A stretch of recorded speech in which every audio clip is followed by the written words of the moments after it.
What is a will? A will is a death deed. It tells us where you want your property to go upon your passing. Literally, the word means what it is. It is your will, what you want to happen upon your passing. Why should you do one? Well, it's simple. If you do not do a will, then state law distributes your property. And state law is just the default rules. It isn't your actual distribution of what you want to happen. And state legislatures do not know your situation specifically. They kind of have to make a general determination of how to leave your property.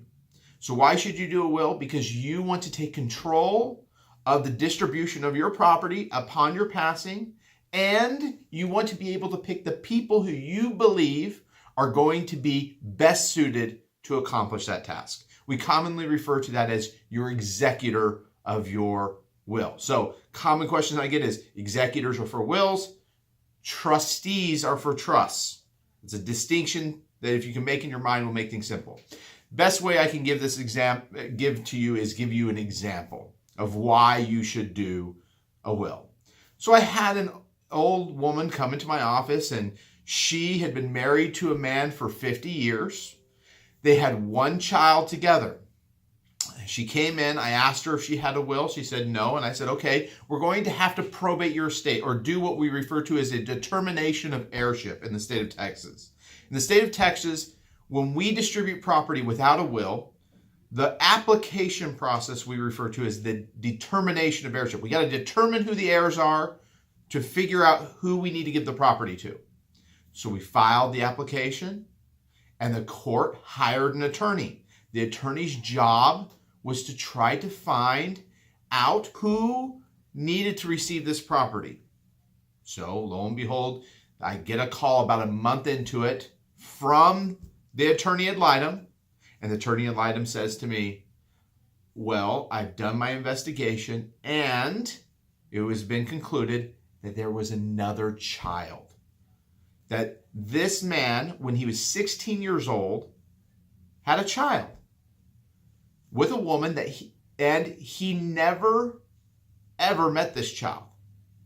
What happened back in the day, it was very traditional this to happen, that the young woman took the child, raised the child, and the father was kind of excluded. That is a very common scenario to happen, especially back in the 1950s, 1960s. So I called up my client and I had to inform her.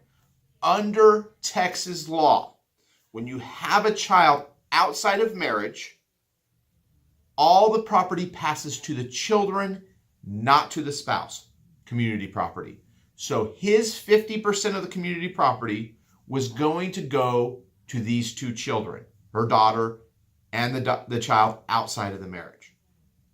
Now, if you want to think about that for a second, most families now are blended families, especially when someone passes away. The property does not pass to the spouse. It passes to the children, and this creates all type of problems. It would have been very simple to avoid all those problems that subsequently came after the revelation of the new child. If this man would have just taken the time to create a will, none of this would have been an issue.